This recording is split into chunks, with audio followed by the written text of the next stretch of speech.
You can call the L by any other name, but it would still be called a loss.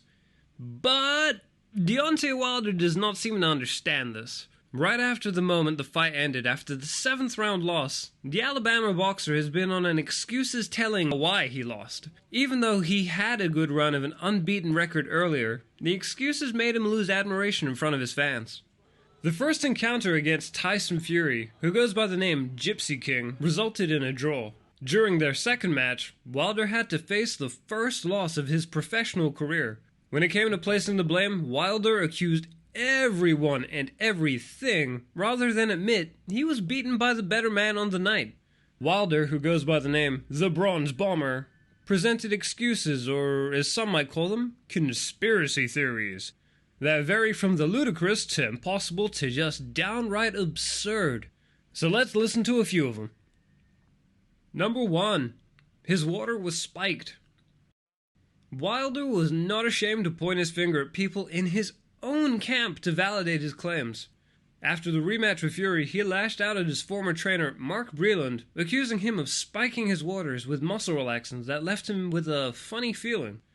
While talking about his water, he even quickly complained about the atmosphere not seeming right. Number 2. Fury scratched the skin off his ears. Talking about his defeat, Wilder claimed that Fury scratched the skin off his ears, which eventually made his ears bleed. He went on to say how gloves flap all the way back, why Fury's hands were in the middle of the glove, and how his ear had deep scratches that came from Fury's nails. Yes, you heard that right. Wilder went on to call Fury a coward and emphasize how the British have a long reputation of being cheaters. Number 3. An egg-sized weight in Fury's gloves. During his 2 clashes with Tyson Fury, he claimed that he believed Fury had something the size and shape of an egg weight in his gloves. He said, "I highly believe you had something hard in your gloves, and this is what resulted in a big dent in his head." He explained that it was impossible for a brand new 10-ounce glove to bend, or to keep a smushed-in form, or just to have any loose space. Boxers in the past have been known to cheat by inserting weighted objects into their gloves, but everyone knows it's close to impossible to pull off these days. Wilder accused Ricky Hatton of glove tampering, who was in Fury's corner during their first clash. Hatton downplayed the claim, saying that tampering with gloves is just not possible in the boxing realm. The officials in the dressing rooms are responsible for signing the bandages off, feeling and touching the gloves, and also doing the tape. The gloves that were chosen after the weigh-ins were held by the Boxing Commission until fight night. That made it impossible to squeeze anything into the gloves. The opposing corner can even assign their representative to watch the rap if they choose. All of this makes Wilder's claim look really silly. Number 4. Biased commentators. After the first bout, Wilder claimed that Showtime commentators at the ringside were biased against him, and that he'd won more rounds. Former boxer Paulie Malignaggi, who was one of the commentators, later claimed that Wilder tried to get him and the other staff fired. Number 5. Flu on the fight week. The Bronze Bomber claimed flu was one of the reasons for his loss against Fury in their first encounter. He claimed that the flu on the fight made him lose a drastic amount of weight, resulting in his defeat. Number 6. Wardrobe malfunction? This is a funny one. Wilder claimed that Fury did not hurt him at all, but the simple fact was that his uniform was too heavy. Wilder said that he had no energy left in his legs after the ring walk due to his heavy costume that was meant to pay tribute to African American history. The extravagant costume weighed around 40 pounds. Wilder confirmed that he was not able to try the outfit until the night before Saturday's fight, and it was too late to change the outfit by then.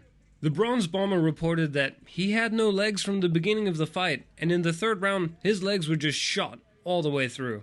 The funny part is, the heavyweight reportedly spent $40,000 for the custom-made costume, made by the Los Angeles-based costume designers Cosmo and Donato, just for the ring walk. Wilder has used intimidating headgears throughout his career, stating that the appearance adds to his Bronze Bomber persona. Wilder emphasizes that wearing the heavy costume for 10 to 15 minutes before he walked out, followed by the ring walk and the stairs, was a real workout for his legs. When he took it off, he immediately knew that the game had changed. Yep, he actually said that. Number 7. The towel was thrown in too early. Wilder's trainer Mark Breland took many accusations, including taking cues from ringside's Anthony Dirrell to working secretly with his opponent's trainer, Sugar Hill Stewart.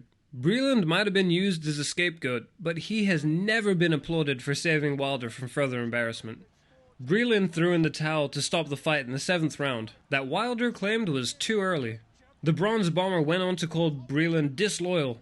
Wilder was backed up by his head coach, Jay Diaz, but many people in the boxing world came to Breland's defense. Breland's moves saved Wilder's brand, but Wilder kept on digging a grave for his brand with more and more excuses. Number 8. The usual injury claims. The former WBC heavyweight champion seems to never run out of excuses and played the victim in his best position.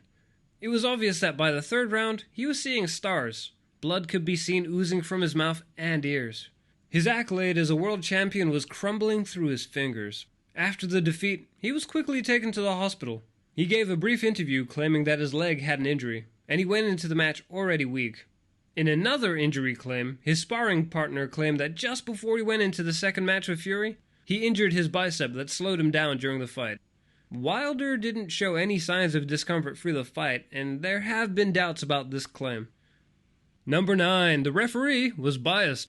Who else is left to blame? Well, the referee was in the ring too, so it wasn't long before he was on Wilder's radar for excuses. Wilder claimed that Kenny Bayless, the referee that was given the mandate to officiate the 2nd fight with Fury, allowed the opponent to get away with several illegal punches. In an interview, he said that the referee came to his dressing room before the match and warned him against hitting the opponent behind the head and neck. But according to him, it seems like this rule only applied to him, as the Gypsy King hit him behind the neck and head countless times, to the point he got lumps and bruises, making him feel frustrated. Number 10. Long count in the 1st match. Ton of excuses. So let us know if we've missed any of them. We will reply to everyone who comments within the next 3 days of posting this video, as we would love to hear your opinion on all of the excuses.